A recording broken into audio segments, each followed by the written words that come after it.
Hello and welcome to episode 389 Woo! of the DCP That's plus the year I was SideQuest born. podcast. 389. 389? Man, you're old. Yep. You're like I am. It's true. 1,700 years old. Yep. Nope. That's me. I mean, you're tarnished. I certainly am. I certainly am. Feels like I haven't seen you guys in like a month. Right? You've been too busy in the land of the Erdtree. I have. We've been doing like 9 hours in there every day almost. Ooh, boy. For the past week. Wow. It's been a journey. So how many, me being awful at math, as demonstrated many times on this show, how many hours is that? I'm looking at my VODs now. Yeah. I was gonna say I it probably can look at it. Probably feels like years your character's been in there. It's been 49 years. Saint may be struggling with being in the Vex network, but Watts is pulling herself out of somewhere else. About 55 hours. Okay. That's big hours. In the last week. Are you getting close to the end, or you feel like you're still digging in? I feel like I still have quite a bit. I think I'm reaching towards the end of doing all the optional stuff because I would say probably 90% of this game is optional. Is it? Yeah, there's so much that's optional. There's so much. That's my kind of game. That's what I'm saying. Yeah, if you just like beeline from boss to boss to boss of like the main stuff, you're gonna miss so much. Yeah, people rushing through the meal. Just And is it more difficult playing it that way? Because the difficulty is the thing that I've been seeing a lot of.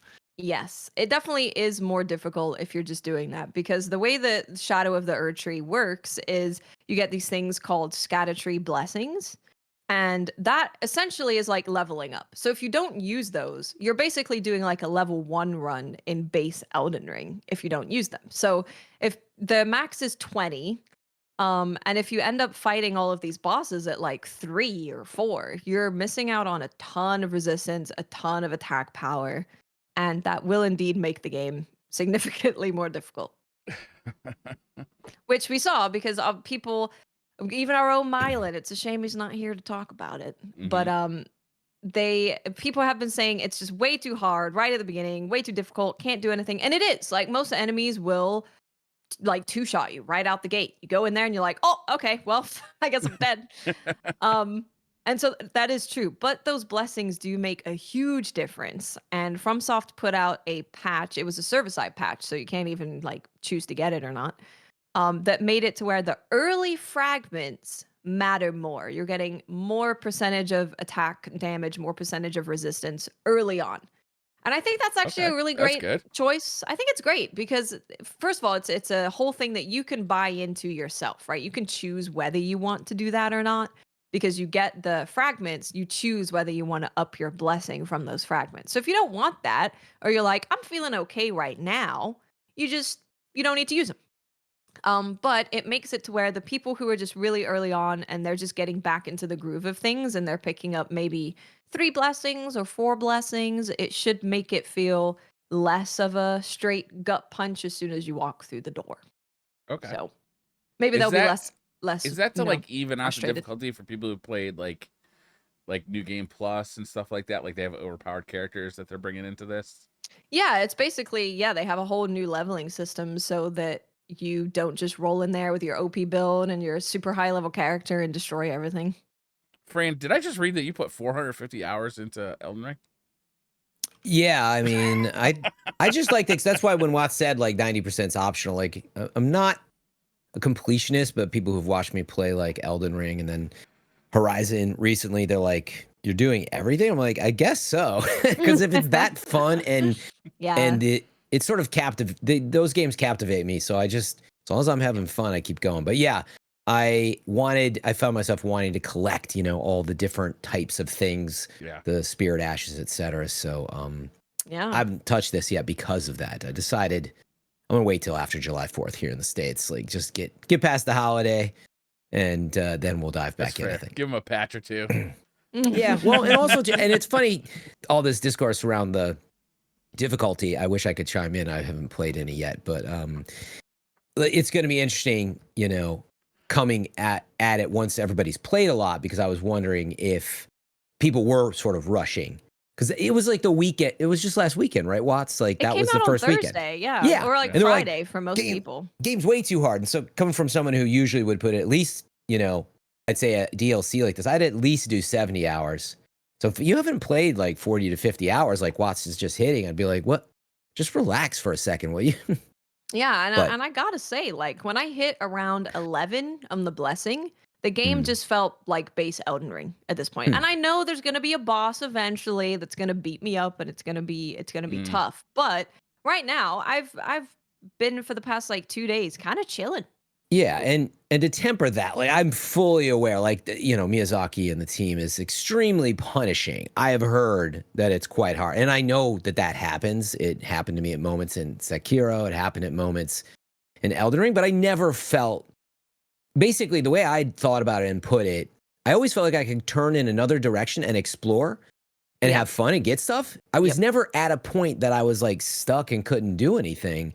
And I also was rarely at a point that I actually had to just like grind. You know, I would take brief moments where I would take a few levels. This is the way I would put it. But I never felt stuck, even in Elden Ring and Sekiro, as hard as it was. Other than Demon and Hatred New Game Plus in Sekiro. I was on that for quite some time, but still wasn't stuck.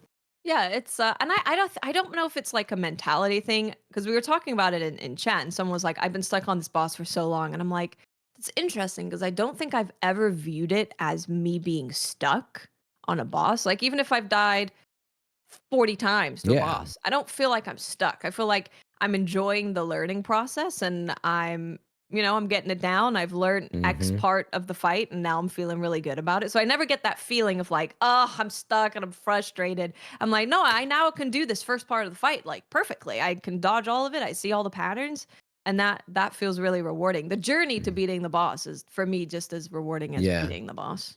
Yeah, I think it's perception, like you were hinting at, Watts. But would you agree that these games in particular, but a lot of boss fights and other stuff, it baits you into staying for one more try when you know you're like, I should just go the other way for a while and come back, but you don't want to leave because you think you can do it. Yeah, and I think that's the issue that quite a few people are running into, is that they're just like, I'm just going to keep doing it. I'm going to keep going. I'm going to keep doing it. When pretty much most of the map you can get to without killing a ton of bosses. So you can get a lot of those blessings. You can get a lot of new spells, new weapons, new armor, new talismans. All of this helps you without just banging your head against a boss. And even more so in the DLC, the fact that the blessings do so much for your defense and offense, it makes even more so an incentive to go out there and explore. Yeah, I think, as they often call the golden path, you know, the main stuff you have to do. A lot of people think of games that way.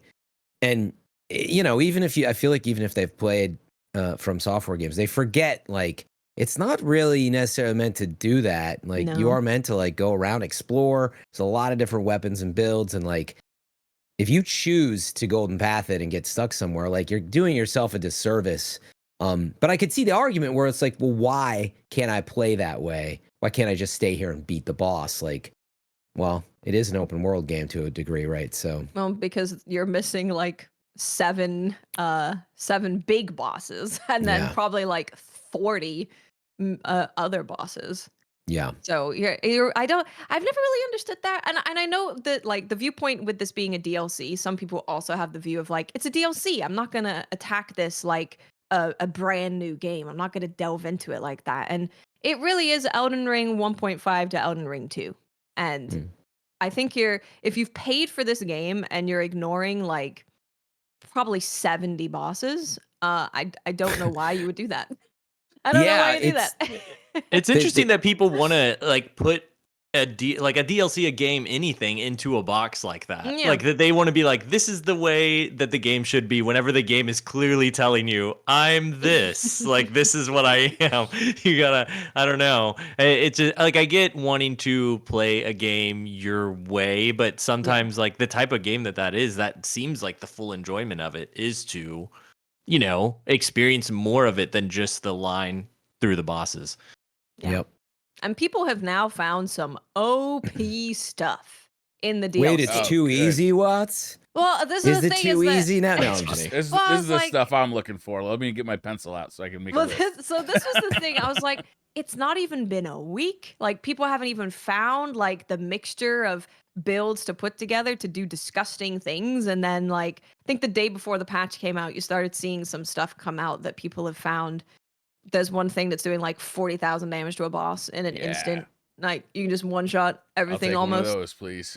So, yep, those things exist out there, but the enemies do hit hard, right? Like you go in there and you're getting 2 hit by a bird.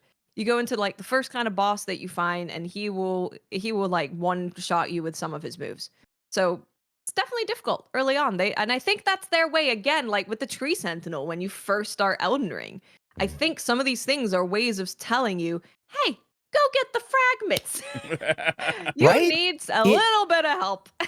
Yeah, and that's the thing. Like, if you don't like, our style seems to match it, but if you don't want to believe us, I would say actually, I just saw a interview with Miyazaki from The Guardian. I think it was Kevin McDonald, who I used to work with at IGN. But one of the comments was from Miyazaki. There was 2 interesting things. One is he's like, I don't like playing my stuff after because I see all this stuff that like we just couldn't get to, or he left on the table, he says, and he's like, it bothers me, so I just don't play stuff after. But he plays a lot before, and he sort of said, like, I'm not a very good gamer. I kind of suck at video games. But the interesting tell is it matches what we're saying. He's like, I use everything at my disposal in that world. And that's the lead guy. This is the guy making a lot of decisions. So, like, he's basically saying, like, there's a lot of stuff in the world at your disposal. So if you're not using it, you're not playing like he did. That doesn't mean that it's the only way to play, but, like, probably kind of designed to wander around and find cool stuff. Oh man, and is there a lot of cool stuff? Whew. I have upgraded probably like 11 different weapons because they're so cool. Yeah. I think I like That's the weapons me. even more so in the DLC than the main game. I found more things where I'm like, oh, I want to use that. Oh, I want to try that. Well, that's good. Yeah. Are you playing a Dex build?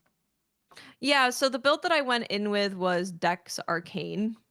So like poison, rot, that kind of thing is what I was doing. And that's what I'm doing now.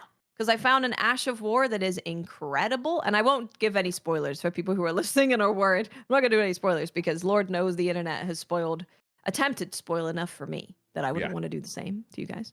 But I found an Ash of War that is just like everything I've ever wanted. So now I'm truly living the dream in the land of shadow. Is it better than the Mimic? Oh, Ash of War, not summon. Oh, I my haven't bad. summoned in the DLC. Oh, wow.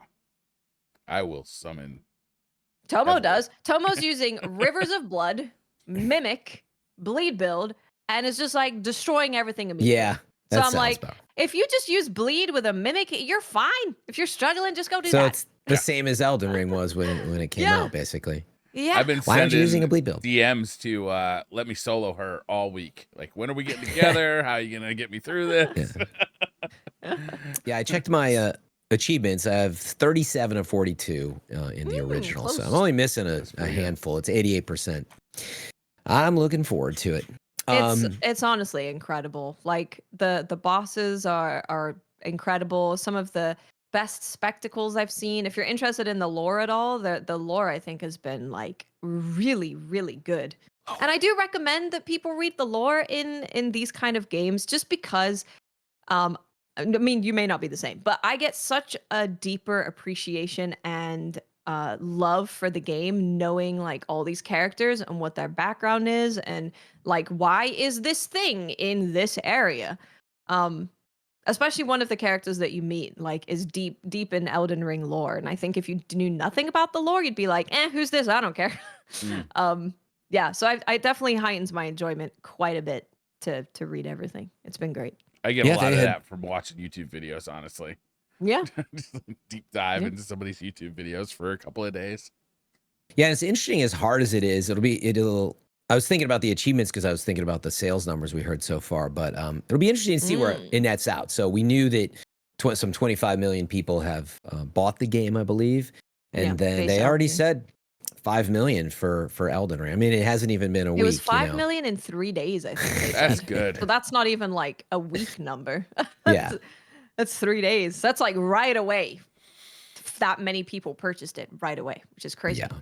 What did Elden So- Ring end up selling? Was it over 10 million? 25 million? It was 25 million. It was Damn. 25, yeah. Huge. Yep. That is giant. Massive. Yeah, it's one of the biggest modern games. I was comparing it to other stuff. I forget which. Like it's in the realms of, you know, I don't know why I said Wind Waker. Zelda, you Breath of the know, Wild. Tears of the Kingdom and Breath of the Wild stuff, but also like I believe Call of Duty's probably generally in there. They don't really release those numbers. And most recently the Harry Potter game Hogwarts Legacy. So of recent stuff, it outsold or was about the same as those. Huge, massive. Hogwarts Massive game sold game. 25 million. Yeah, somewhere up Wow. there. It's like 20 plus million. I don't know if it reached 25.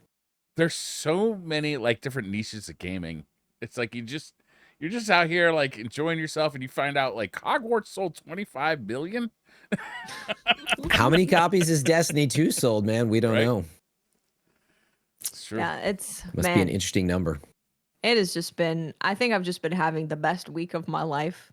It's just the best. I It's am just jealous Great. for the record, but It's seriously really, really, really incredible. And I know people have been hearing that it's difficult, but I have a lot of people in my community who did not play Souls games before Elden Ring. They couldn't finish a Souls game before Elden Ring. They ended up loving Elden Ring, and they've gone into the DLC and they're also having a good time. It's just all about, you know, finding a build that's going to make things the right difficulty level for you and exploring to make that difficulty the right level for you as well. But you can there's totally things in the world that can adjust to whatever level you want it to be.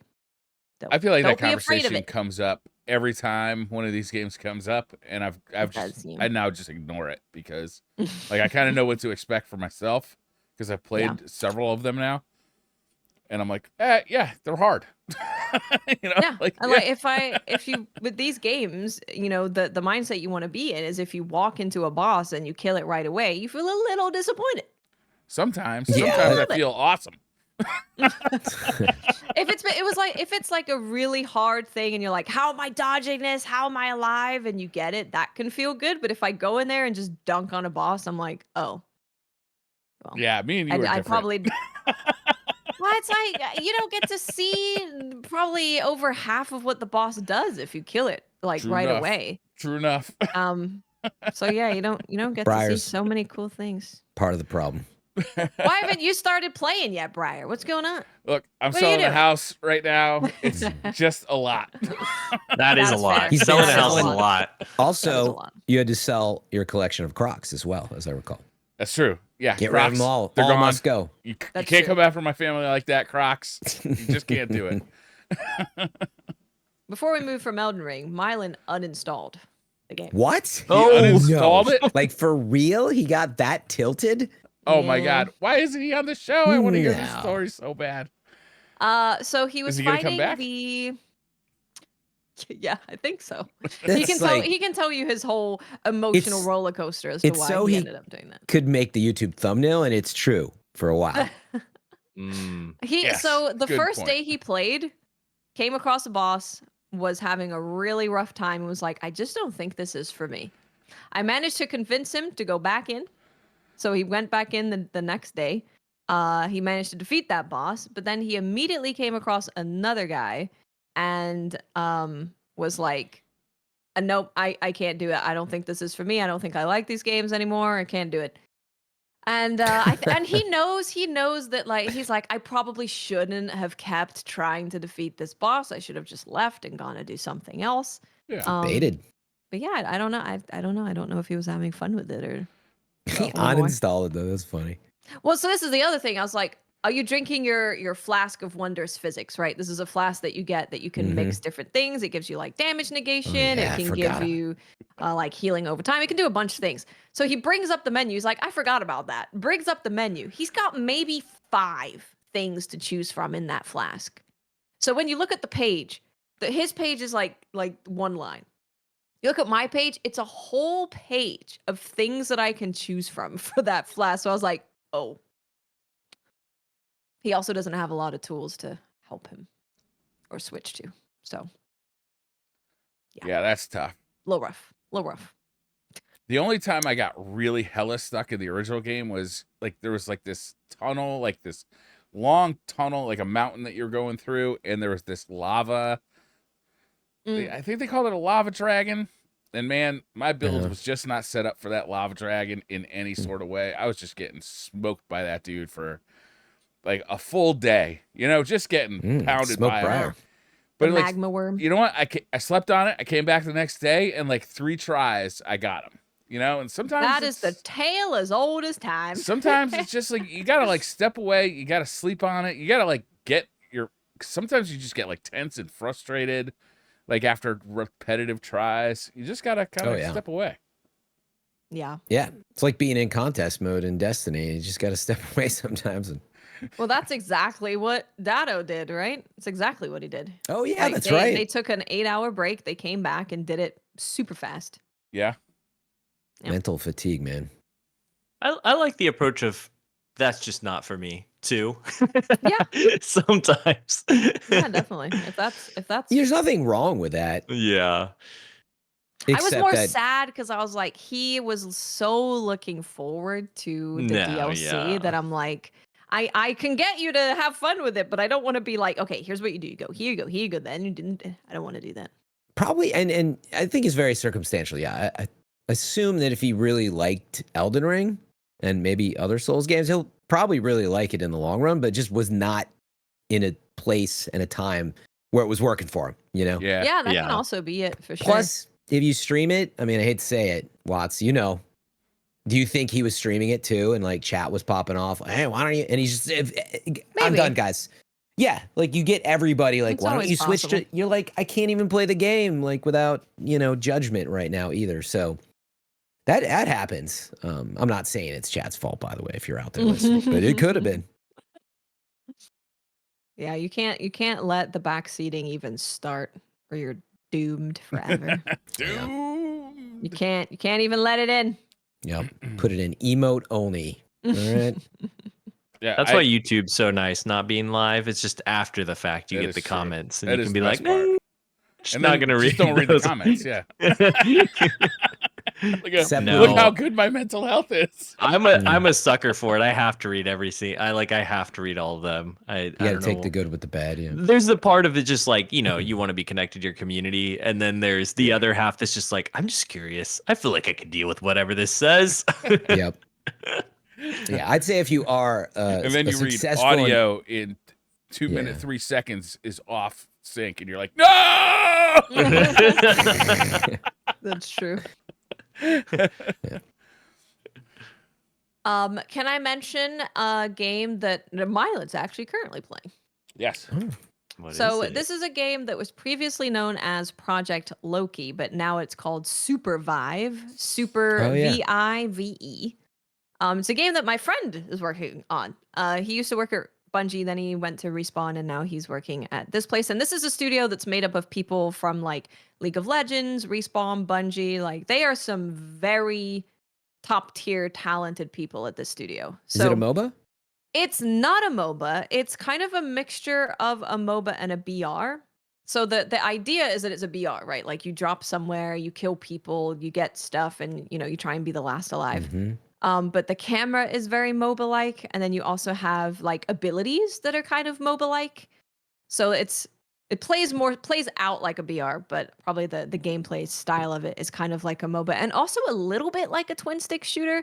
I don't think you can use a controller, but just the way that the characters move, like in a classic kind of twin stick shooter way, you can turn and like aim at stuff. So, yeah.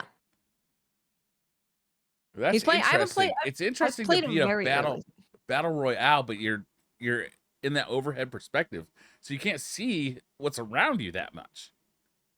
No, not that much. No. Yeah, that's an interesting take. Mm-hmm. People seem to be really enjoying it. It's just in playtest, you said, yep. Yeah, it's a playtest. You can get a code. If you're a creator at all, you could probably get a code really easily because they're definitely looking for as many people as possible to try it out. And they're also giving created a bunch of codes to give to people watching. So they're trying to get people, as many people as possible through that way. Yeah, I can see it being hard in this space to kind of get the word out there.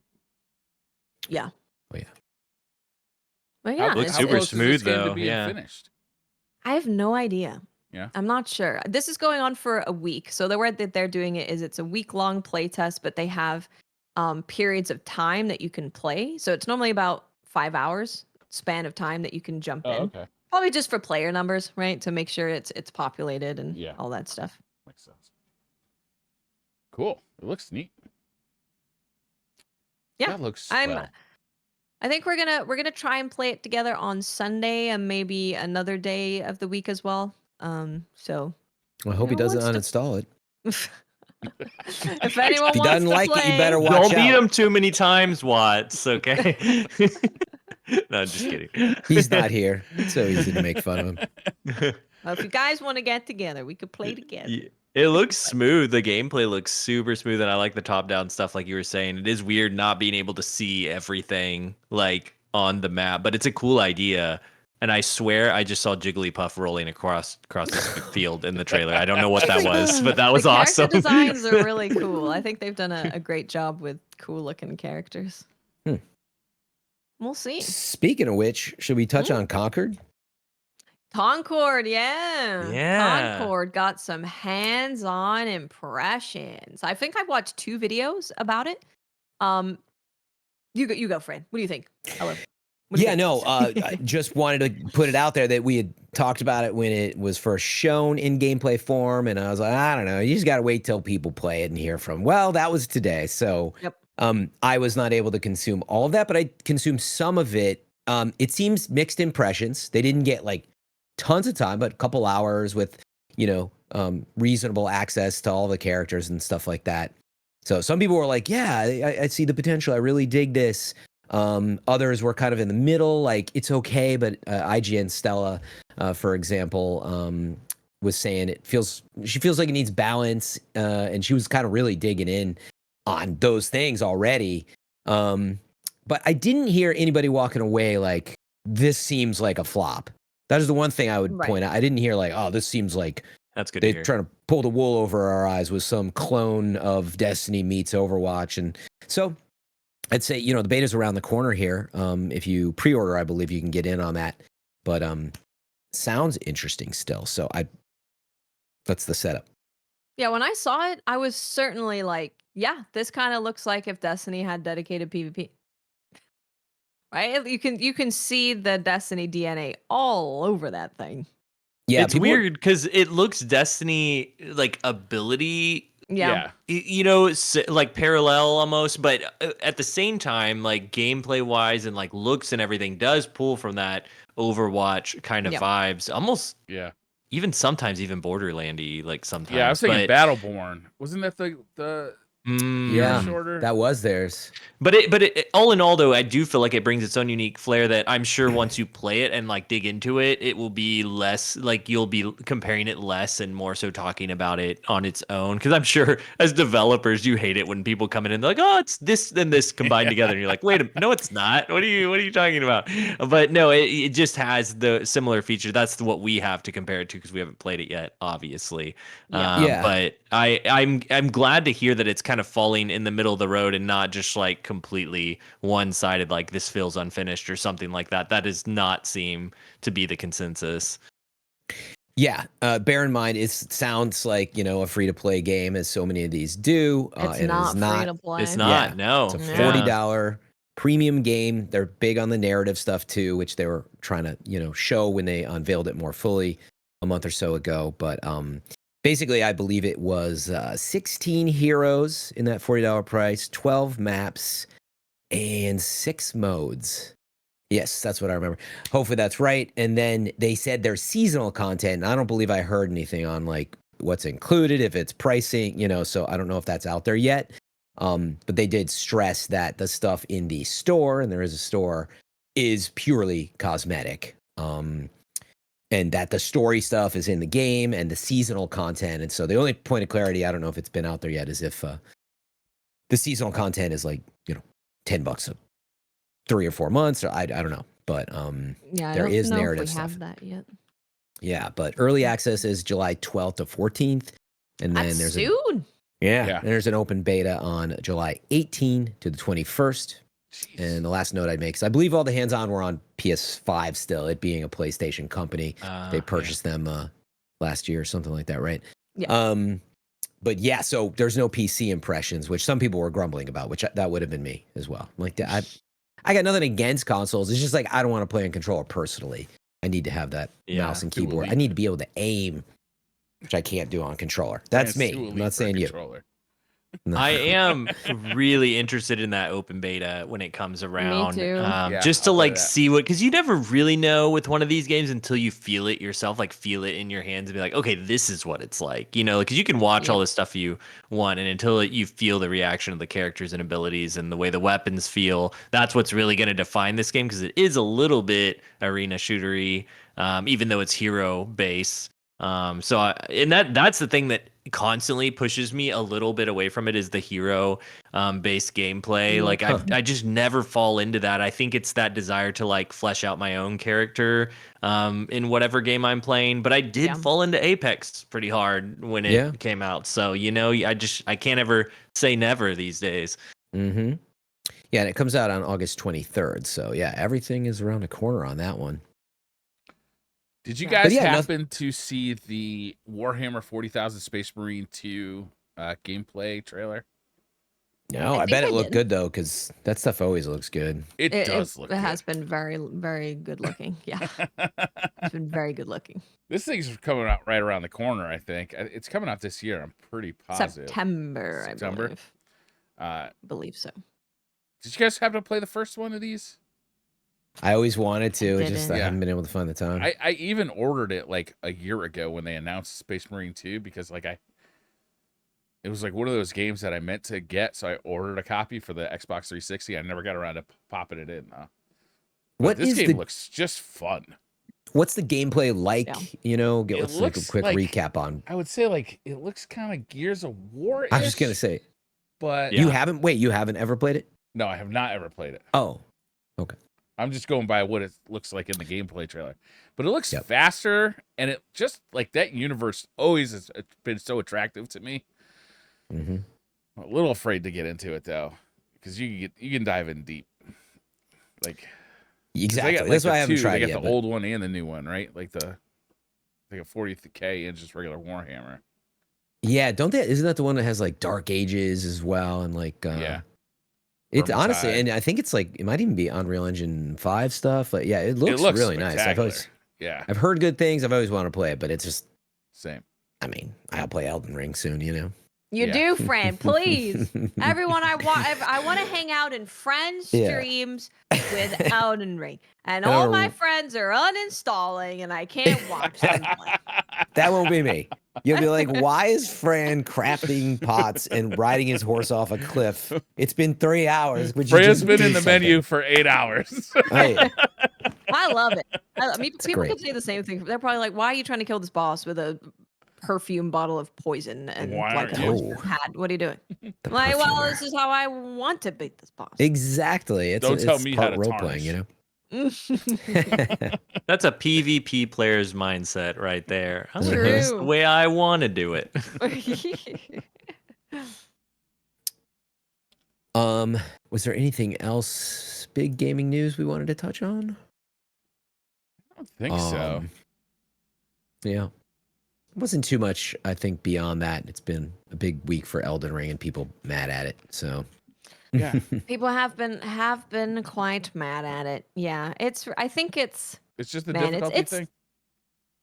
So on Steam, it's currently mixed, partly because of some group of people are having performance issues. So that's totally understandable. You're having performance issues. Obviously, you're not happy about that. Yeah, especially with FromSoft games.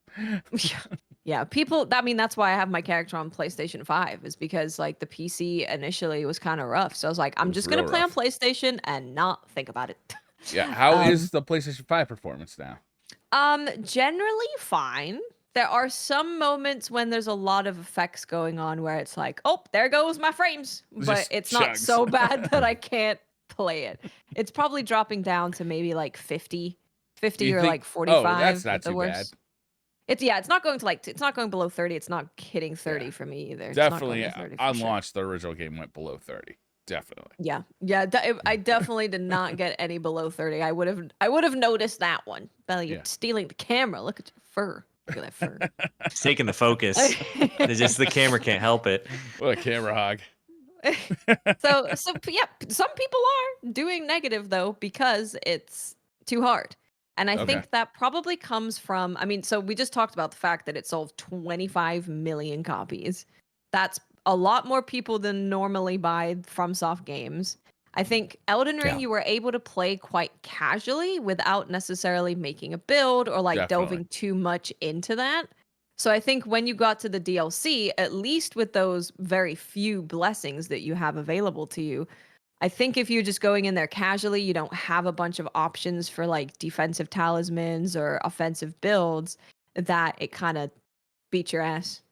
Wouldn't you kind of think though that like a DLC would be skewed more toward the hardcore players? Yeah, you'd think. Yeah, no, it definitely makes sense, right? It's like, hey, you loved Elden Ring, we're gonna give you more Elden Ring, and we don't want you to just like steamroll through this thing. Yep. I think that's fair. I don't know. I think it's fair, especially as now, like you can go and find, if you're really struggling, you can go and find a build that's gonna make the game very easy for you. Yeah, I'm sure there's already guides out there too, like Fighting Cowboy. I'm sure is making something like. Yep. He's my go-to when I really just can't anymore. Yeah, the thing I'm most interested in, and I don't want any like feedback or commentary on it because I just want to experience it, is I haven't played I haven't played Dark Souls, you know, I've played Sekiro and Elden Ring stuff, but not a lot of DLC from them. And I'm just fresh in a New Game Plus and like, I want to play the DLC, so I'm going to buy it and play it. What's my experience like when I hop in? You know, I am obviously aware there's a checkpoint to go to, but like, what does that feel like? What's the guidance? You know, what's this? Because it's a $40 game, you know. So anyway, I'm fascinated by that setup as, you know, a consumer and a gamer for a long time. Because normally, right, when you buy a DLC, now it's not, there's plenty of games where you have to be at a certain point. But I feel like well, we'll see. I feel like in a lot of games, it's sort of like, if you beat it, you obviously have it. When you mix in like New Game Plus stuff, it gets very complicated with that setup. So anyway, I'm just curious to see how I feel. Will I come back like, oh yeah, it was fun. Didn't even faze me. Or I'm like, God, man, I'd do all this work just to start the game. We'll see. I think New Game, so I went into New Game Plus right away and just ran to like 4 bosses and killed them so fast that I was like, I don't really know if I'm gonna love New Game Plus unless I'm focused on going to like New Game Plus 5, 6, 7, right? When it starts to be challenging again. So your character was in New Game Plus? No, it wasn't in New Game Plus at all. Because there's a period of time in these games where I'd say New Game Plus, like maybe to like 3 is easier than your first experience, and that's kind of boring. And then you go past that, and then it gets challenging again. So yeah, I didn't go into New Game Plus. I was like, I just reverted the save. It's right at the end of just playing through the main game. So I think if you're in New Game Plus, it should be pretty easy to just go to Radon and go to Moog, which are the 2 things you need to kill, and get on in there. Yeah. Get on in. Shall see. Yeah, I'm sure there's guides for it, like how to do this as fast as possible. Yeah, but that's what I'm saying. That's not what my experience should be. So, I mean, the fact that you'll destroy all the bosses. The fact that you'll just run through everything. Yeah, I'm not. Okay, I'm ready. Let's go. That's the thing. I'm not worried about that. I'm just like, I'm always fascinated by the presentation, you know. So, if I have a feeling, that, and again, no spoilers on it. You just hop in, you don't know where to go, and it's like, all right, well, that's interesting. But I'm well aware that that's very FromSoft. But there's not too many games I feel like that do that, so it'll be fun. Yeah, exciting times. Destiny. What's going on in Destiny? The end of Act Destiny 1. 2, the final shape, episode 1, Act 1. Echoes. The third. That is correct. I forgot Echoes. Thank you. Yes. Well, I haven't played it, so please tell me. Lots of disappointment going around the community right now due to Mainly it's like amount of content, I think, and the way it was just a few weeks after the final shape, and it's like it's over. See ya, July. What was it? July 16th. Yeah. Like So 3 weeks-ish, right? yeah, it's not very long, but it's long enough. It's just a different dynamic that people aren't used to. For one, I'm not saying I agree or disagree one way or the other. I'm just saying that this is very different to have it split up so frequently. Like it's just going to be a lot of, if it stays this way, it's going to be a lot of breaks and a lot and short increments of content. And the content we got, I mean, I liked the mission today, or I played it today, this week, a lot. Like I thought it was really fun. The environment was like different. There was like a lot of stuff in it that I was like, I don't think like I've seen these assets before. Yeah, Like, they it's made just a new mission. stuff. They used a couple things from Yeah. Nessus and that, but it was, I believe, a new area they sort of created. I mean, they made a mission. Yeah, and I don't necessarily mean like the landscape of everything, like or the location was new or anything like that, but like the assets that were in it, I was like, this stuff like looks really cool, and the way it operates and stuff is cool. So, I enjoyed that part of it. Story wise, I think the issue that I'm running into and a lot of other people is not so much with the content ending right here, because I would be fine with that. I feel like personally, and having a little break. For me, it's more like the way the story abruptly ended here, we didn't really get anything new. Like there's nothing really new other than this stuff with Saint that we saw in the trailer. Yeah. That was we saw that in the trailer. We still don't know who is controlling stuff. We know there's and we kind of know there's a singular person controlling stuff due to just the the poster of the episode, So I don't feel like we necessarily learned a whole lot of new things. Necessarily, yeah. Necessarily. Anyway. That's good. Had to. That's good. What was your take on it, friend? Yeah. Well, I start by like we've got 18 weeks. Yeah, July 16th is Act 2. That's new. August 27th, I think, is Act 3. And so you've got a long ride. It's not unusual at all. Yeah, I think we talked about it last week. I believe a bit on like there was this expectation that things were going to be a lot different, and I think that's been the overarching theme of like this is basically, how seasons kind of roll out. It's just now it's like split up more, and what I would point out is I do feel like the polish has been, it's small, but it's there, right? We have an opening solo part to the episode that has been rare. We've a few times got that in seasons, but it's not a lot, and I really enjoyed that part. They're animated, when you go back to the helm, like standing there, like you'd forget, like too often you literally are just talking to failsafe, and you would read all text about Ikora and Sane and everyone talking, and like so meaning there's more polish in there. It's subtle, and the mission as well. It going from sure you got to go down in Esses and just collect some stuff, but they didn't drag it out too much to all right, and then it's just a mission. So like meaning none of it's surprising, but I do sense the polish, and for me personally, I like that it's drawn out, and I know some people hate that. And I like to just kind of go in. I don't want to feel overwhelmed. I've got stuff. Like I still have been trying to get stuff out of the raid and finish other stuff, and it's always enjoyable when big expansions come out, right? I get renewed interest. Everything is refreshed, and it's a great time to play. And I hate feeling that overwhelmingly like you're constantly like trying to get everything done. So I'm good so far. Yeah, it's kind of a little cliffhanger. We learned a little more about the conductor or whatever, and to me, we've got a long way to go. It's kind of premature. Yeah. I do want to. I'll give story spoiler warning here for a second, if you're cool with it, Watts. Yeah, go. Just to like, because there was one big thing. Was there? I thought it was really cool, and that's why I wanted to give the warning for like in this last mission there was like a small thing. So I've watched Mylan's lore video. There was a moment where it's kind of Inception for a second, where Saint's like, "Is this?" And it's the opposite. In Inception, she's like, "Is this real life?" Like I'm been like the thought has been placed in her mind that this is not reality anymore. And instead for Saint, it's I am not reality because of the way the Vex lore works and the story with Maya and all these copies that the Vex have created. that are out there and duplications of like, well, which one's the real one? Does it? And then all these questions come up like, does it matter? And I forgot about all those kind of questions. Yeah, but it was a huge like deal. I was like, oh, that's a cool twist because they didn't show that in the trailer. And I was like, God, that's pretty cool. Like that's gonna have me thinking for a while. That's a good spot to break. And if there was a spot to break, that's a pretty good one to end on because I'm gonna chew on that thought for a while of like, oh man, what if like Saint isn't the actual Saint and he is a copy? Does Osiris choose to continue to treat him as the real Saint anyway? What's the difference?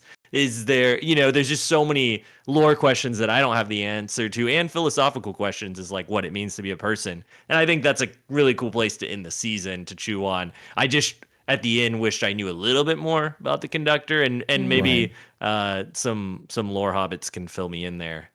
But I mean that's why they want you to come back on July 16th. Yeah, true. And give you something to chew on. I mean, hearing this commentary so much over the course of Destiny. I always bring up a lot about like how much you play is really going to affect, because some people are like, yeah, like Watts is enjoying Elden Ring. I'm sure she's happy. There's not like a ton of stuff happening. The final shape was like the bulk of it. But like, it honestly worked out really well for me because right when I reached the point where I was like, I think I'm good to put it down for a while was like right before like the week that Elden Ring came out because we finished all the campaign, we got all the exotics, got the exotic class item, did the raid, did like got to see what the episode is kind of about and what they're doing with it, and then I was like, okay, cool, sounds good. I'll be back. Yeah, later. like if. I believe you played last week. Was that right? Or did you not? Maybe you didn't. But only missed. Yeah, no, I played last week. Yeah. You did. But you've missed very little within like just 2 or 3 hours. You'd easily be caught up if you want. And that's the point. Is like you can just wait and do that on July 16th. I know that upsets people though. And I wouldn't dismiss that. Where they're like, yeah, I just want to play the game. I have the season. As a reminder, the episode, the season was included with the final shape. I mean, you still should judge it on your time and all that. But what I was driving at is like, what do people expect when you've got at least 52 weeks split across 3 episodes for roughly, $15 a piece? And again, this one was included in the $50 price, but the next one will be, if you didn't buy it, 1,500 silver. Like, what do people want and expect? Like, do you expect it to be an Excision, a Grandmaster Excision plus the story? I mean, I'm not dismissing. I'm just like, what do people expect? Yeah. Like, so when you feel a little disappointed, Lego, it feels like, what would you expect and want right now to fix that problem? Just a little bit more about like the main, what is happening. You just don't know There's anything. Not enough story. Yeah. For it to have abruptly, like, feels like an abrupt ending. Paul Dessy wrote an article about it too. And that's what his title was, is he was like abrupt ending, and that is kind of how I felt about it too. It just kind of feels that way, like you didn't get much, which we got a lot of weapons, we got a lot of loot and a lot of gear and a lot of things to do, which I like, and I'm going to be fine with until the next, like that's totally cool. But the thing that we're seeing in chat and the thing that it makes people feel is that everything is time gated because we can see all the content there and we can't get to it, and it's not what we're used to. And I also want to say up front too that while I'm saying these things, like I'm saying them because I'm on a podcast. I didn't tweet about them. I'm not, going out there and shouting about any of this because I do feel like I need to hear or see what a full episode looks like before I'm like, I don't like this format, because I haven't really seen the full 3 acts of it yet. And if at the end of it, I'm like, oh, that first part, that was a fine wait given everything we got in the end, the way that they split out the content and the gear and the story, like I like the conclusion of it. Whereas this is just act 1 and I'm like, it didn't feel great right there currently where I'm at. And that's all I can say. Yeah, it's really interesting. Yeah. Oh, go ahead, Watts.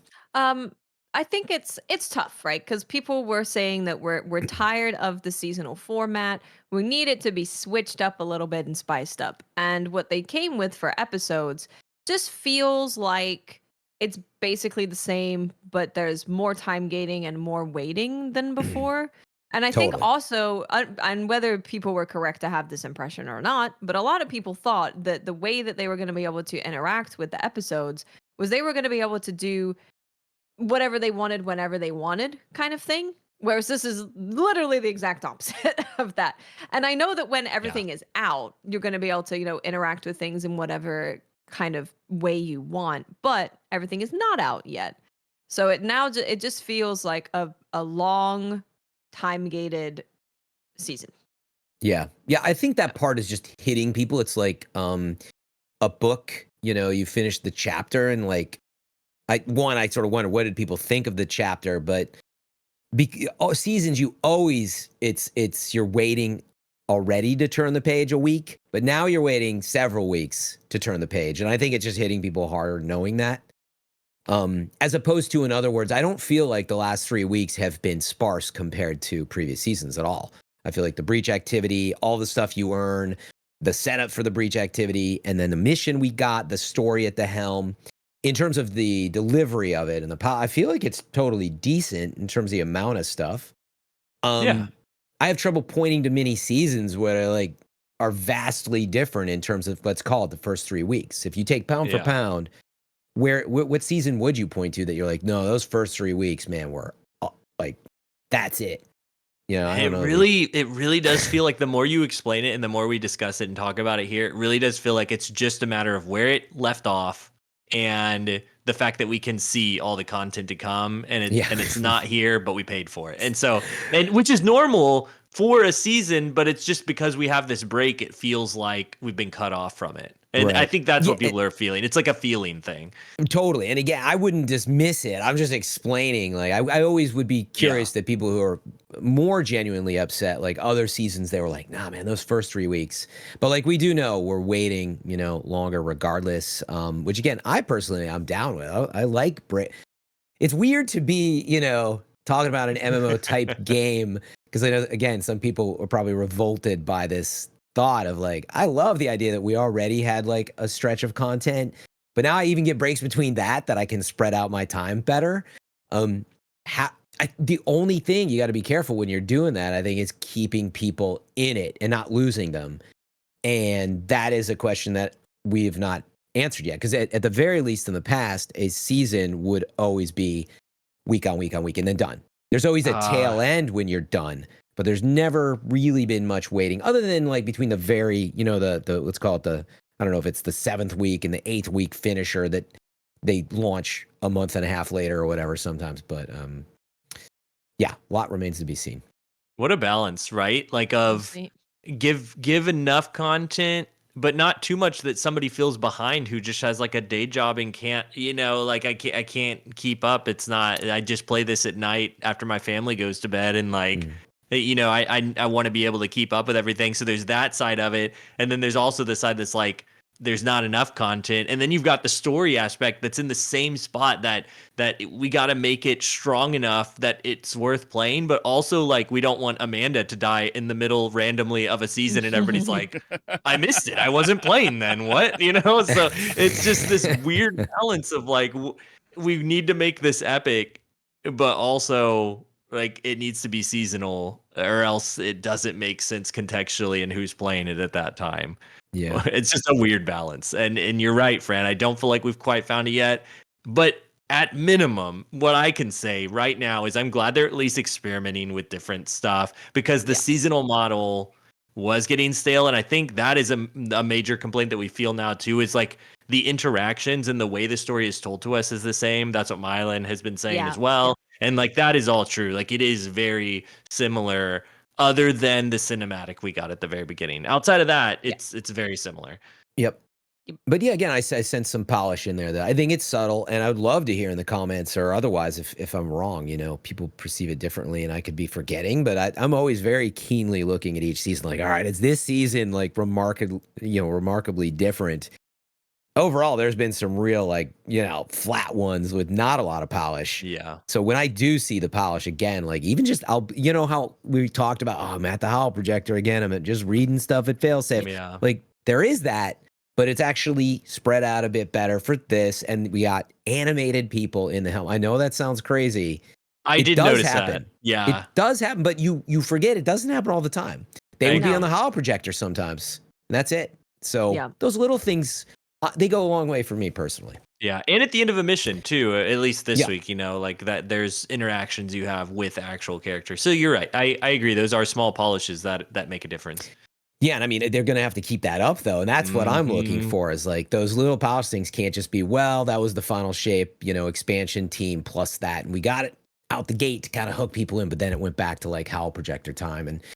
And so hopefully they kind of keep that. But we shall see.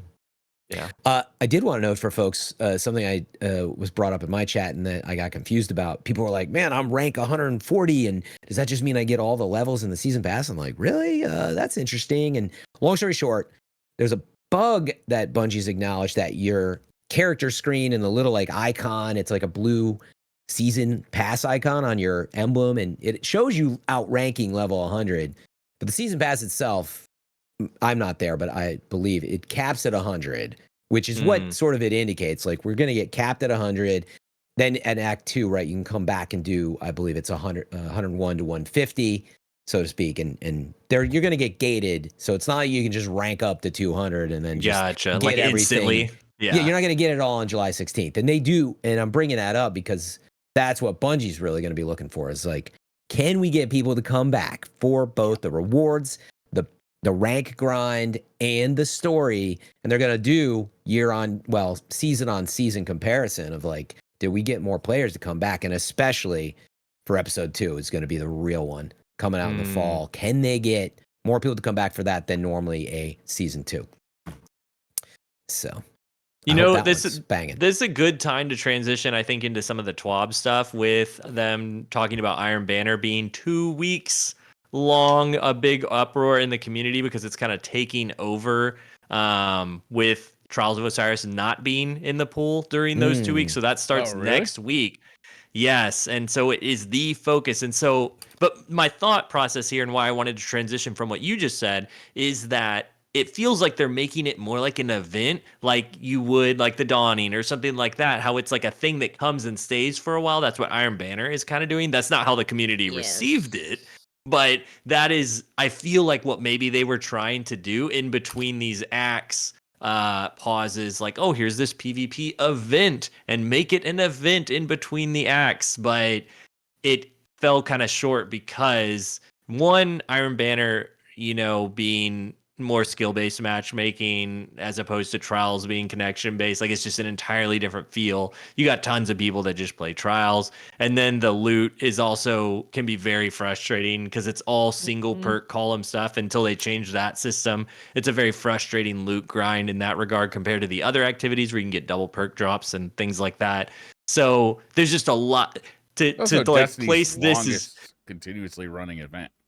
Yeah, and it's been constantly changed and used to be people pretty fond of it too. Just right now, it's not in the best as far as player views place right now.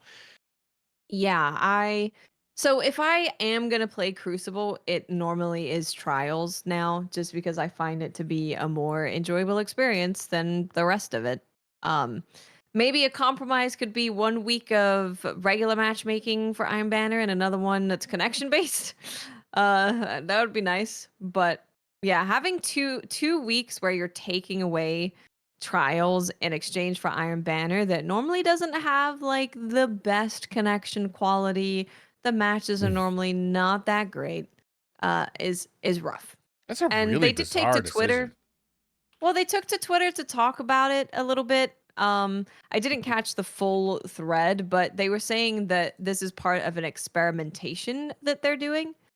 So I'll read to you the tweets because this is the tweet that's not in the TWAB. Thanks for the feedback concerning our new Iron Banner schedule. To be transparent, this is a sort of experiment as we feel out the new episode act structure.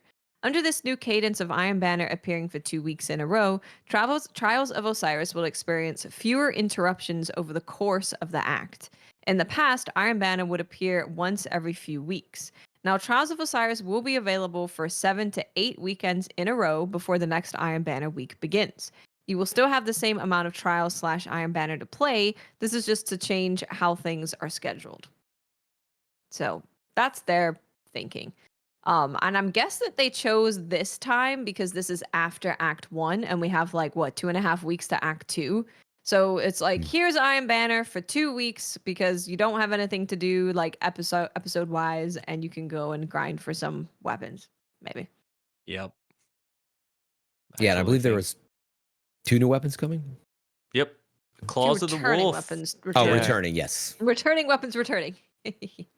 Claws of the Wolf, Rapid Fire, Void Pulse Rifle, and Krimmel's Dagger, Kinetic Aggressive Hand Cannon, which got a bump in stats, which is always nice to see when they bring back something old and they're like, actually, let's make it new. Not just new perks, but like new stats, which doesn't happen often. So that's nice to see. New feel. Yeah. Yeah, I mean, I think it was as simple as that, as they have act breaks for the story and PvE content, and then they look at, like, I mean, PvP, other than the 3 maps, that came out and some changes, there are no act breaks. And I think, yeah, they looked at it and were like, well, what can we kind of do to, like, still mix up those players' thinking as well and kind of bring them back and forth at similar times? So the other maybe point of feedback that's rough is that Iron Banner it overtakes the regular quick play node. Yeah. So if it's 2 weeks of other modes, the rotating modes that are not good, that means that you're forced to play whatever Iron Banner mode it is if you are a PvP Destiny player and you want to play Destiny. So that's the other thing. That's a great question, I think, but I don't play PvP enough. But let me put it out there for you and Lego: is 2 weeks too much Iron Banner at once? Like, do you feel like within that week and the weekend you usually have more time? Is you normally like, yeah, it was like a good burst, but I'm kind of done with it? Or would you kind of feel like, man, I didn't get my grind done. I could have gone. I think that I feel like it could go longer for someone who's grinding for something, because that loot grind is frustrating, and if you're going for like the title and stuff like that, sometimes if you don't have all the time in the world, it can be difficult to get that grind done in 1 week if you want to do it all in that 1 week. So I can certainly understand the sentiment of like wanting a little bit more time to chase those things, but the matchmaking is it's the same as, sixes. So if you're used to sixes, but for me, for somebody who doesn't play sixes intentionally, just because I don't like that atmosphere as much as I do trials, like not just the matchmaking, but the actual atmosphere of 6 players and supers and everything completely out of my control versus strategic movement and everything. Like I do get tired of it, and I'm like, I'd rather play trials right now. So I'm kind of split, because like I do like the Iron Banner loot is typically pretty good, and now that we can enhance perks, that's a new thing. It's only going to be for currently available in the like main drops of Iron Banner. Those are the ones that are going to be enhanced. Unfortunately, my favorite fusion rifle, Pressurized Precision, did get taken out of the loot pool, and I will not be able to enhance those perks. But if it is in the current loot pool, you can enhance the perks. So that stuff like that, I'm excited about as a gear person. But I imagine there's a lot of Crucible people that, at least online, you see tons of people really disappointed with the skill-based matchmaking style that Iron Banner is now, and so they can get tired of it like day 2. And so 2 weeks of that, and it's the fact of like, you don't have you can't say, oh well, soon it will be the weekend so I can play trials. Exactly. And you don't have the, oh well, I'll just go play the other rotating ones, because what if they're terrible? And they quite often are not what you really want to play. It's also Fireteam based matchmaking that's a little rough. Like, I know why it's there, but the fact that I'm like, sorry guys, I cannot play with 5 of you. I can only take 2, because otherwise we're dealing with Fireteam based matchmaking and skill based matchmaking. Match quality takes an absolute dump because it's trying to do this like very specific matchmaking. It's a bad time. Yeah. Another related one is like, if they're so different, 6s versus 3s, and one is very strategic, one's not. Like, why do we still have the problem that you can't have them at the same time? It's just the population's not big enough, or we usually do have them both at the same time. And it's weird. Previously, when they had this system in place, I want to say it was like 2 seasons ago or something like that, they said whatever the matchmaking type is, that is what will replace that node every time. So like 6s, it was like Iron Banner was just going to replace Control. And then on, when Iron Banner came, it was going to replace 3s. And then that didn't happen, or like got switched. I can't remember. And now it's just like, what they just need the most popular thing for the population to be large, that to be the thing at that time, which I understand. Population is important. for matchmaking. It just does make it difficult when different people like different things, and it's like, we're catering to this group right now. We're catering to this group now. Mm-hmm. Yeah, it's a lot on the matchmaking quality and times. And as soon as you, I feel like I knew the answer, but it's like if you split people into trials and let them have at it.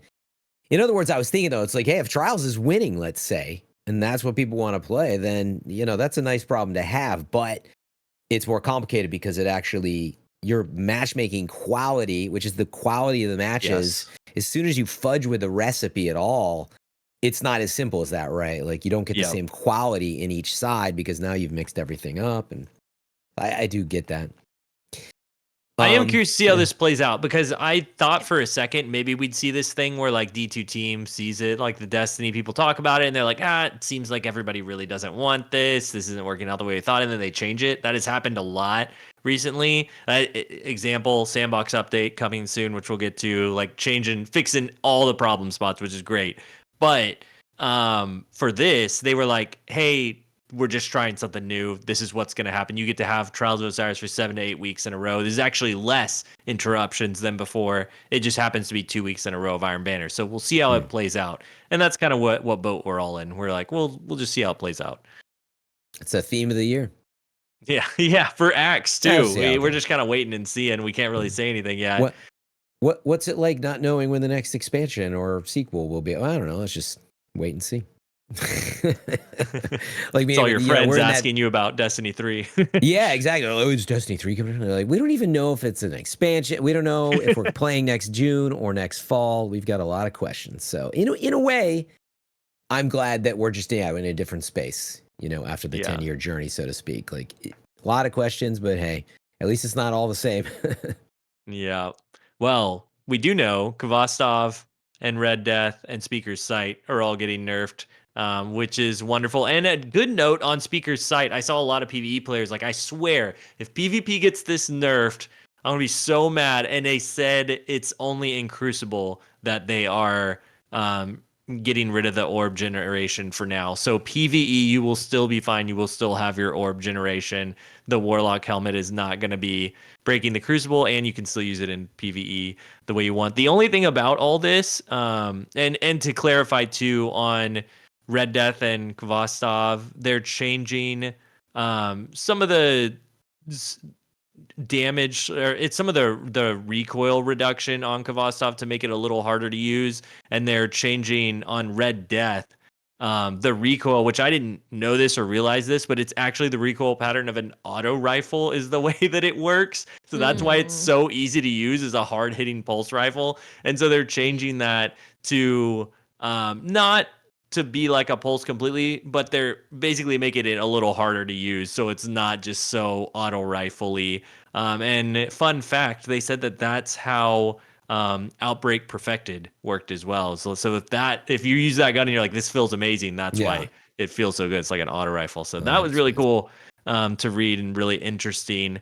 And I'm curious to see how this all pans out. They also changed some damage stuff on Khvostov as well. And they were just so high. If you looked at Destiny Trials Report, it was a ridiculous amount above everything else. And I haven't been playing with these two weapons. I've been testing other things. And so I'm curious to go into a more balanced sandbox and see how it feels. Yeah, definitely. I thought the next part of the TWAB was really interesting. It's small, but they just had a note called Future. But they were saying, the changes to Iron Banner and the Sandbox are not the only things we have planned. We'll have more to talk about before the mid-episode patch, so keep an eye out for that. They don't want to give away too much. That's still in flux, but they have several quality of life features to roll out. A Destiny 2 reprised map is coming in the next episode, and some UI updates to help with clarity, and a, quote, big, end quote, feature that we're heads down working on for our third episode that we can't wait to share with you. I mean, as a reminder, the third episode. That's a ways out. It's a ways out. It's also the one we're very excited about because apparently it seems like we're going to be using the Dreadnought to leave Seoul. So, what could it be though? Like that's the question, right? Is like, what is this big feature? There is no hints at all as to what it could be. Spaceship flying, Space. baby. That would be pretty They're epic. gonna add Not sure. space combat. Yes, you nailed it. Just flying. Just flying. Gonna be on the No, you dreadnought, don't actually. can It's see just a space flight simulator. Then This is gonna be Galaga. I'll be Galaga honest. loading screen. Well, I don't think they're doing that. I would be all over that. Where it's literally like you're just in like a Guardian cockpit, you know, like with their like sound work but all I'm doing is flying through space with some like effects and talking to Guardians in chat. You can add little trinkets you pick up from different places on the dashboard. Oh yeah. Let's do it. A whole new collectible they could sell in the Eververse store. Oh, there it is. Well, of course. You remember that? I'm trying to think of what they were called. Those tokens in D1 that you could slot. They came with Rise of Iron, and they let you do different things. And one of them was control the AI. Like you could shoot an enemy, and they would be on your team after that. Yeah. What if they like did something like that, where you could like be the Hive for a little, not just like be them on your team, but like you control like an ogre for a little bit. Like how cool would that be? Awesome. Something like they're not gonna do that. I just spitball and stuff, but like I would love to see just some variety in gameplay, whether it's space combat or being Hive for a second. Yeah. We might be getting a little excited there, but who knows? I mean, yeah, I was looking up the date. Like it's probably next February that we're talking about for episode 3. So that's all I do, friend. I go way over the top. That's the fun part. We need something to get excited about, you know? I'm excited about this cosplay that's in the club. It is awesome. Man. So for people who haven't seen it, they're cosplaying the Witness. And they posted, I saw some stuff earlier on Twitter before the TWAB came out of them posting like the process of making the different faces and the smoke and stuff. And like, that is a thing that they have created. It's not done in any kind of editing. Like they made a thing for the Witness's head. So incredible work. And they said here it's 10.5 feet tall. Jesus. Combines smoke machines, animatronics, 5,000 handmade panels, and a centuries-old painting technique to bring the Witness to life. Isn't that crazy? I'll be honest, when I first scrolled through that, I thought it was just like concept. Yeah. This is their cosplay. My mind cannot wrap itself around this picture. It's crazy. Must be AI. How many fingers does it get? It's absolutely insane. There's other shots of it too. Yeah, there's a ton of They have a video actually. I'll post the link to the video for those of you that are in chat. Because this goes through like the process of kind of making it and filming different parts of videos that they've done. Just incredible. Crazy. Incredible. It is unreal. With dedication. Yeah, I'm gonna get sucked into this. This is crazy. Yeah.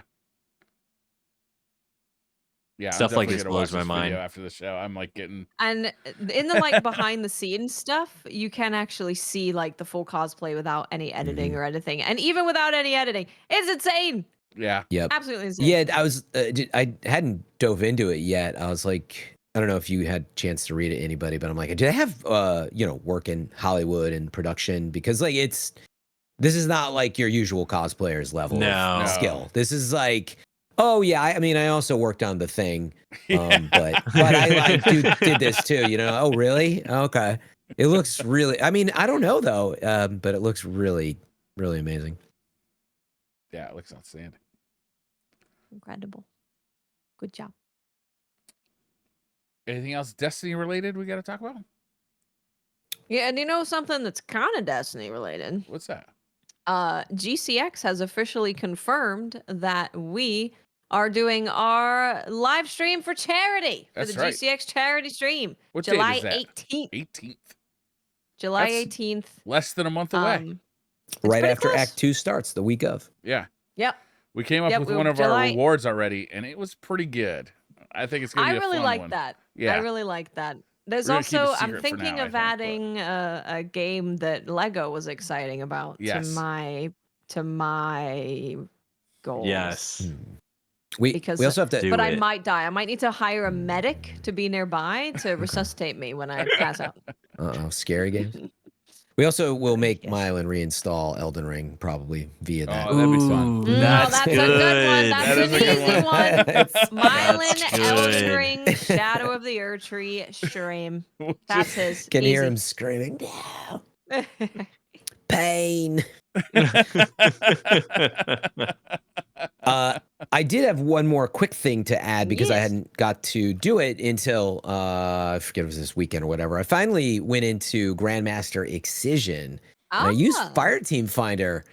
And let me tell you what, that was a wild, somewhat frustrating experience that I eventually got to work. And not because of all the work in Fireteam Finder, it's just it does still need work, but like people weren't on comms, and then I was like in the room, nothing was happening. I'm like, what is going on? I came over comms. I'm like, all right, I'm starting a new match. If you guys want to play, I don't know what's going on here because I already had been asking.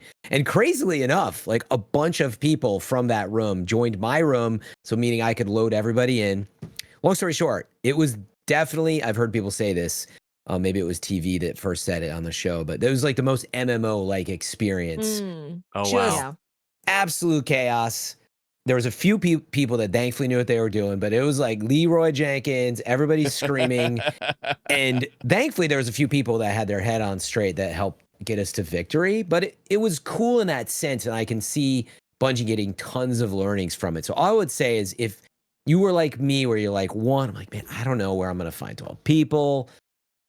It's worth going through a little effort. And Fireteam Finder, like worst case, just try it and fail because it's a bit of a wild experience. And it's not, as hard as it is, everything is like the crazy sponge. It's not as bad as you think. And either way, like it's not like a raid where you're committing yourself for like, 6 hours.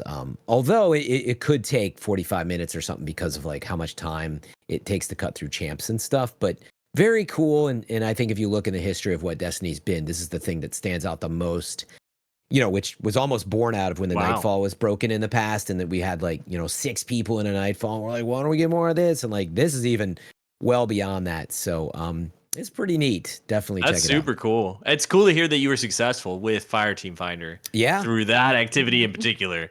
Yeah, first try too. Well, the way that it's set up I won't spoil anything. It's not really a spoiler, but the champs will give you revives back, right? And I mean, that's a normal mechanic I think people know of. But so like if you're safe, you can kind of keep cutting them back down as long as you don't go to 0 and people don't get in over their head. And so, yeah, I mean, you just sit there and as long as you can get some champs down, as long as you can get past that, which you kind of do inevitably, because it's, if you played Excision, you're cashing in late at a couple points so you can go up and hit the witness. So it really is just staying alive and how long it's going to take you, I think.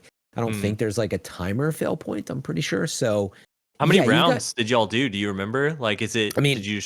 That was the thing. I did it first try, but it was like 45 minutes or something. No, I meant on the witness, like when you go back up and down, is it 3? Like, did you just do it standard or did I it take felt more like times? It was 3 or 4. Yeah, I sort of lost track because it was late at night too for me. And chaotic. So yeah, again, I don't know if there's any gating on you like have to do it if there's like a clap. I don't think so from the witness. That's interesting. But anyway, we got it. I got my Ergo Sum Catalyst that I've yet to check out. But honestly, I knew none of these people except for 1 or 2 from my chat. But I couldn't hear anybody for the most part. And occasionally I'm just like, there's an anti-barrier on the right, but just somebody get it, and then you'd see like a bunch of bullets start pointing over there. And you'd be like, and only then, by the way, would things start to work. Like if I were to do it again, what I would do is if you have like 3 people, maybe 2 even that know what they're doing, just having those comms of like, hey, can we get this anti-barrier, get this? It makes it way more sane because otherwise people are all over the place. But it's cool. That was all. Yeah, no, that's cool. I'm glad to hear that it's encouraging for me to get in there. And if it's encouraging to me to get in there in Fireteam Finder, I'm sure to be encouraging to others. I mean, I felt that, but I hadn't done it because I'm like, I don't know, it sounds like it's going to be a pain. It's like a Grandmaster and like it's true. But the worst case, you hop in for, 17 minutes and like you already have experienced most of it. You just didn't win. And then you come back to it. So definitely everybody should check it out, even if you're under leveled. And that was the point I wanted to really get across. Yeah. Speaking of things you should probably do, or at least try out, I just want to say again, the new comp auto rifle is awesome. It's very cool. I got so I didn't realize this until I had it drop, but there's a curated role that is not in the loot pool. Like the perks aren't actually in the normal loot pool. And I got the curated roll to drop, and it just shows like that flat column of stuff, and you can't choose anything else. And it's just such a great gun. Like I've been using it in PvE even, but it's a lightweight auto rifle, which doesn't exist in Destiny. And so you're running around faster, and it's shooting like, just like one of the rapid fire autos would, but just moving faster. And it's a really cool weapon. So it might be worth jumping into comp for anybody who hasn't done that yet. It's a cool new drop in there. It's a good reminder too that the Nightfall this week, I don't have it yet. There's a new linear fusion, Strand linear fusion, I think, is dropping. Yes. I got that right. I didn't know that. I don't have it, so I don't know anything about it. A lot of talk around it for sure. Is it called Scintillation? I think. Yes. The one? Yeah, that's it.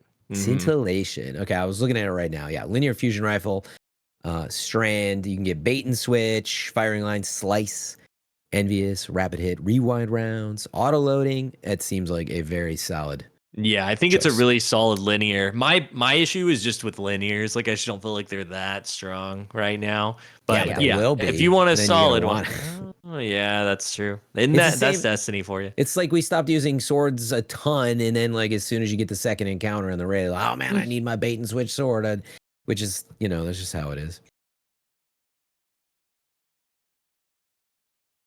Yep. You guys want to do some questions from social? Yeah. Some Briar questions? Do you have questions for us today? I do have questions for you guys. Okay. All right. We'll take them offline, though. I don't think. Okay. I don't like this kind of thing being recorded. Okay, fair, reasonable. Sparty for you says, will there be a DCP block during the GCX Streamathon this year? Yes, there will. We just talked about There that. will be. July July 18th. The start time is 5 p.m. Pacific. Yeah. And it goes for, I was going to say 4 hours. Yeah. 8 p.m. It's basically, that's a Thursday, so it's kind of like taking our podcast block, really. It just starts an hour before our normal podcast time. So I think for the last few years, I've just uploaded it as a podcast, just so that you have something. If you missed it, you can still listen to it. We usually have a good time, and I think it's usually pretty fun. Twisted Joystick Podcast says, thoughts on emulators on phones. I'm currently playing Zelda Wind Waker for GameCube. Looks and runs amazing. Second Wind Waker shout out this episode. That's true. Yeah, I must have crazy. Who would have thought? I'm not doing this. Sounds great. I don't play phone. I don't play games on my phone that much. Just because I got like other ways to do it. They have like, D-pads. Like I got that analog pocket here that just has, it's got it generally kills the battery and it gets pretty hot. I'm not saying you can't. It's just like you probably got to be plugged in, and I don't know how hot it's getting in an emulator. Maybe it's fine for those, but I mean, I could see myself putting a GameCube emulator on and playing Mario Golf like that. Oh yeah, that just having Mario Golf like on my phone to play anytime.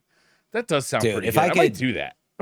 Yeah, I mean, make sure you own it, and then I don't know, there'll be rules beyond that. What are you saying? I'm not saying you. I'm saying everybody else out there, but also you, Brian. But yeah, I mean, I love that. I mean, any emulation on the phone is awesome because it's already in my pocket. You wouldn't have to convince me. It's really the ease of it. But there's a reason why. Now it's available in the App Store on iPhone. Yeah, I assume that won't be long. But no, they approved it. You would Apple, wait? They did what? What's it called again? Do you know what Apple? It's called? There's a bunch of them. Apple publicly approved. We're gonna have emulation software in the App Store. It's like, right, but that doesn't mean Nintendo won't ask them to take it down because that's being emulated. I think that would have happened by now because it's been going on for like I would say at least 3 months. It's the difference between that and on Steam, which they generally shut down, right? Yeah, that's a good question. I don't know why it's not available on Steam. I mean, I'm no pro emulator. I can't keep up with like how long stuff has been up. I knew people were playing, Breath of the Wild and HD and stuff like that.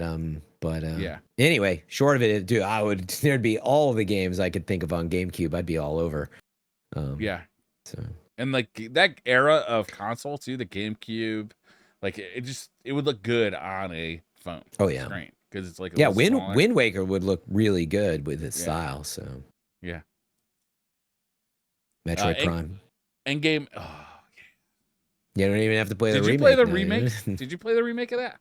I did. I didn't know, play more than like a couple hours or something. That's what I did too. I just didn't have time. Myself. I mean, I've already beaten it like 3 or 4 times in the past, but it's been a long time. I mean, it's awesome. It is awesome. Please go play it.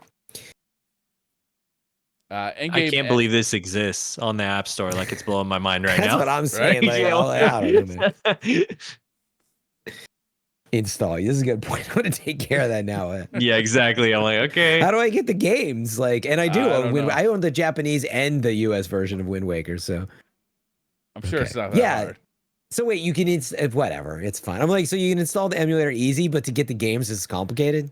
I mean, you have access to your files now. Too lazy to look. Yeah, you can see your files now. That's true. I'm sure it's not that hard. I haven't done it. Not that hard. I just haven't. I'm gonna look into it. Gotten around to it. Endgame Express says Concord had a bunch of hands-on previews today, and I think it looks pretty good. It looks like Destiny X Overwatch.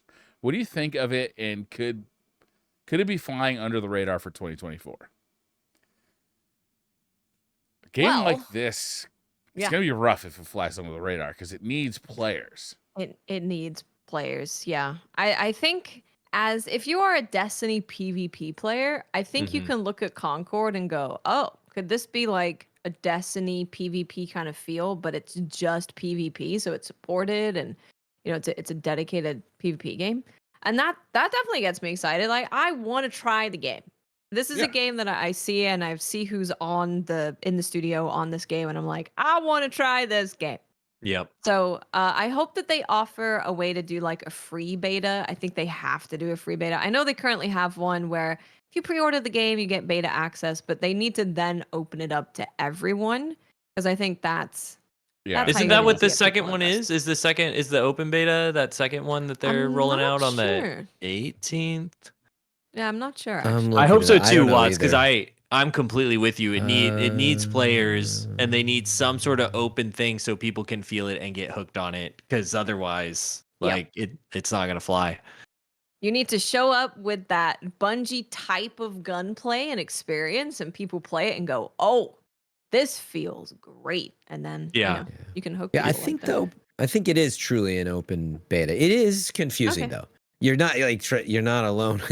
There's like the early access if you pre-order for the actual release, and then there's the But I think it's truly an open beta after Okay. So I can't wait to check it out, and I think competition is always really good, regardless of whether it's quadruple A, or not. If it's good and it inspires ideas, and I love, like Watts was saying, there's some talented people there. Period, let alone from the Destiny team. And now they're part of PlayStation, which is Bungie's part of PlayStation, and I'm sure they're working lightly together still.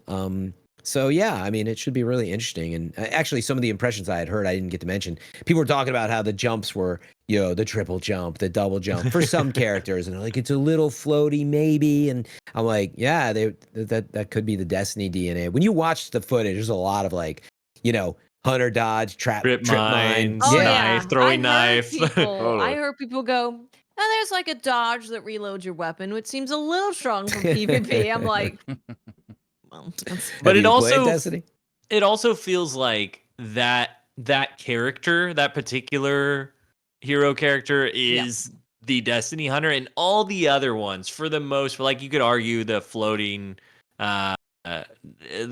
character could be compared to a warlock, but it was different enough that I think all the other characters were, they don't really make those parallels. It's just that one character that feels a lot like a hunter, and outside of that, it felt very different. And I think there's some nods in the trailer there where they're like, this is a knock against the direction that Destiny went. It felt like when there's a character with a sniper rifle, and they look in at a character, and then they move out of their angle, and so they simply double jump up, scope in the air, and knock them out headshot in the air. I'm like, that's a total knock on the direction that Destiny went with in-air accuracy, because it's showing you hey, you can do this here. Come try it out. It seems very movement based in general. Yeah. And I do tend to really like those types of shooters. those are the ones that I will gravitate towards if I do gravitate towards any. So, yeah, I hope it feels great. We'll try it out, see what we think. I was And to surprised when clarify- you guys said that it was a $40 game with Yeah. in-game purchases. That doesn't seem like the model that's going to get it there over the line. Agreed. I will say, we said players need to Destiny. play it. That open beta is an open beta. The early access one, July 12th through 14th, that one's only for pre-orders. But July 18th through 21st, it's pretty clear on the PlayStation blog article that is for all players on PS5 and PC beginning Good. Thursday, July 18th. So yeah, PC Right. players included. That's right. Good. That's part of that PlayStation exclusive right there. Well, Briar, what they should do is be like Tarkov. They say, like a $300 version, and then you just get everything in that one, and Exactly. then Get everything forever until they're like, that's not actually DLC. Mhm. Rift says best enemy in Shadow of the Erdtree. I think the Furnace Golem's ability to maintain the perfect roast briar is pretty useful. There's a lot Oh. of fire in the shadow of the Erdtree, Briar. Good for a good roasting toast. Yeah, those would be great to cook some food in. Just a big furnace head, throw some stuff in there. Yeah, that sounds It's making me hungry. good. I'm Some really looking tarnished forward tips. to jumping into that game. Wish I had can't gotten wait into for it. you guys to play it. I Yeah. can't freaking wait. And then eventually we'll have like not saying this is going to be anytime soon, but eventually we'll have like a full spoiler discussion. Oh yeah. Yes. Zachary Richin says, have y'all heard Failsafe's new voice lines? They be wild. Like, I like to see you so strong and powerful and murderous. Murderous. Yep. She's flirting with us. That's what everybody Yeah. talks about. Yeah, Mhm. I was talking about it last week. I'll go out with you, Felsafe. I mean, Yeah.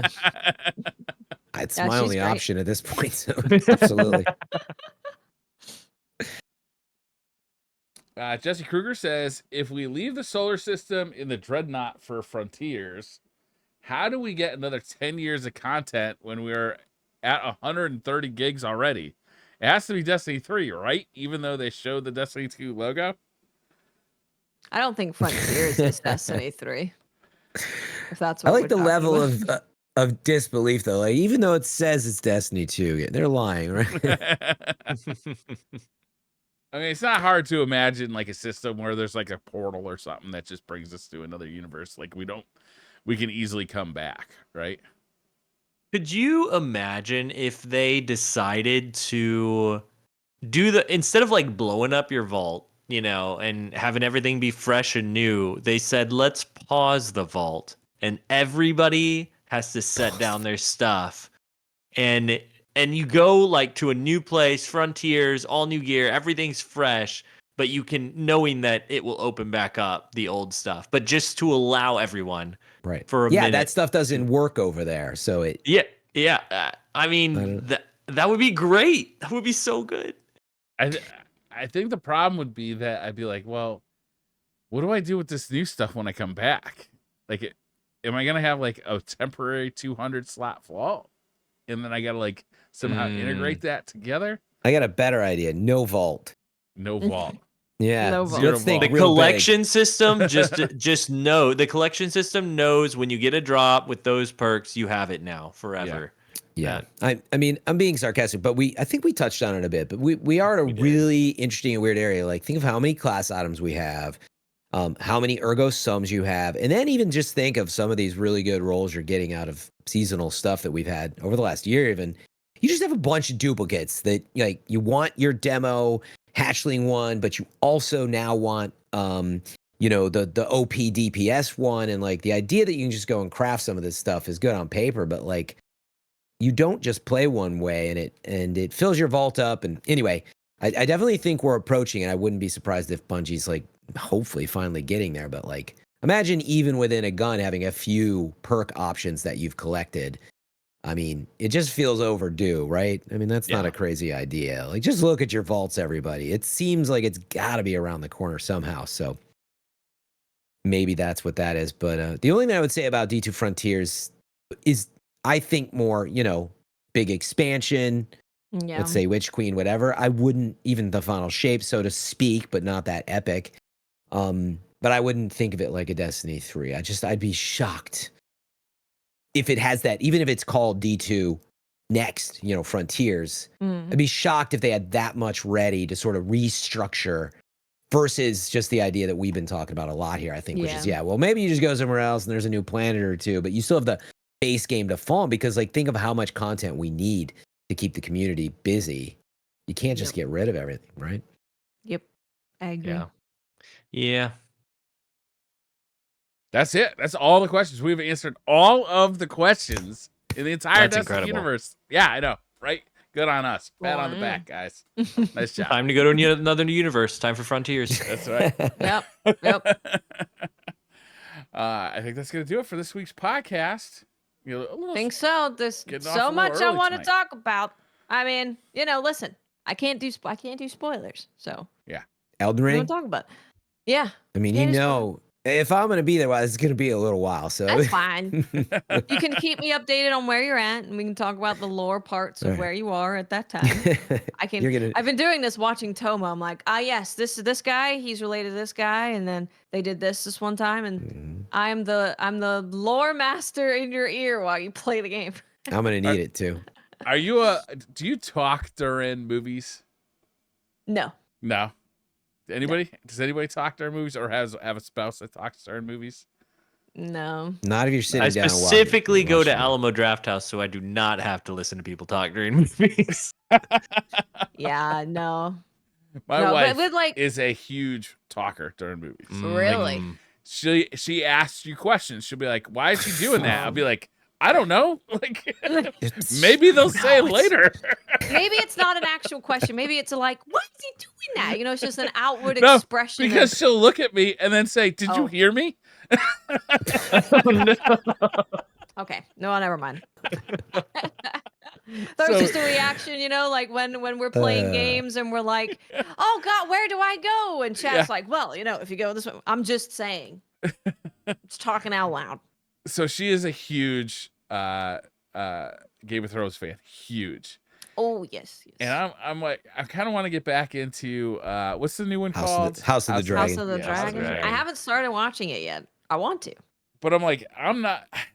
I also kind of like. I kind of want to like refresh myself, like what happened in the original books. Oh. But I don't want anything to do with that original series anymore. Like that is dead to me. Completely. The way they ended that. A lot of it's good. A lot of it is good, Fran. I agree. Yeah. But the last season was so bad that I can't put myself through watching the good stuff to get disappointed by the bad stuff. It's so bad. Scorned. I am glad you brought up TV because I want to say, for those putting off Star Wars Acolyte, I actually think it's really good. Is it good? I love the last episode. I was like, I haven't been watching because. Dang. No, it had just. Yeah, it was good. I'm not gonna spoil anything because I don't want to. And there's stuff that like there's last natural. Episode yet, or is it still going? No. It's 4 episodes in. I think there's like 8 or something or 7 or something like that. But I think there's a lot of people upset for a lot of really dumb reasons, as always is with the Star Wars fan base. But if so set all those people aside, and then you've got like some legit storytelling complaints. I understand like. There's one big reveal that is gonna come, and everybody knows it's gonna come, but it doesn't matter because the characters are so good.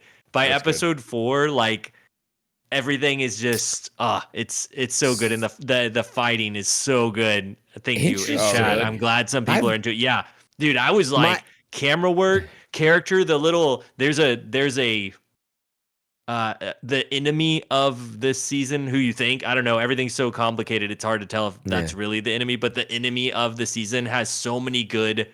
You've never had an enemy like that before in Star Wars. Really? There's never been somebody that's like kind of like joking with you, but also like I'm terrified of you at the same time. It's so good. Nice. Yeah, I needed to hear that because the group of close friends I have is super toxic about they're not liking it at all, and I've heard a lot online too of like it's so bad. Like, isn't Tassie like really down on it? I don't understand. The woke crowd really beats on Star Wars. Like That's what it is. Or I'm sorry, the anti-woke crowd really goes hard on Star Wars. So it's like, and they dominate so much of the discourse. Like, you don't even know, like, is the series any good or is it terrible? Because so much of the communication is, oh, this is just a terrible series. That's what's really annoyed me in general about like all that discourse, is that it makes it really hard to just find out, is this show/game good?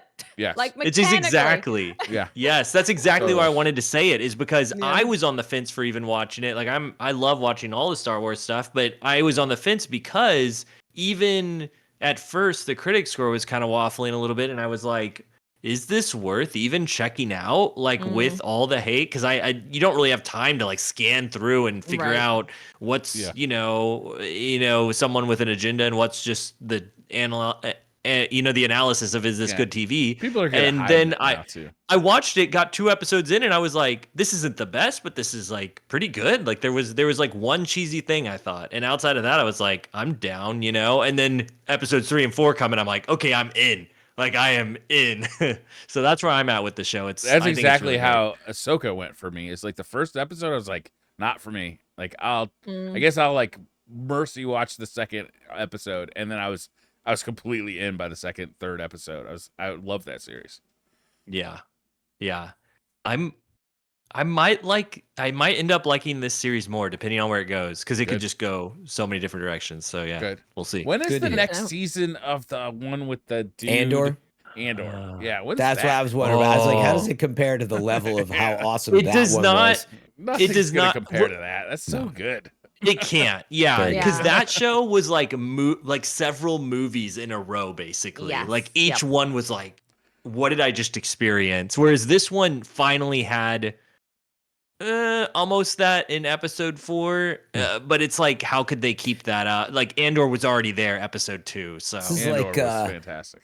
This is like the Last Jedi of the TV Star Wars series, right? Like, Last Jedi is the second one from what's his name, right? Ryan Johnson's Last Jedi. Meaning that one is so polarizing. I wonder if Acolyte is just generally. Is there anybody who likes that movie? I like that movie. Yeah. I hated it first watching, and then I watched it again. And I was like, oh, I like a lot of parts of this, and I just like my expectations needed to adjust a little bit. But I think we could talk way too long about this. But I will say I don't think this is like The Last Jedi, because The Last Jedi had some serious like story pacing, like legit stuff that you could go against it on, and then it had the agenda type conversation on top of it that was very frustrating.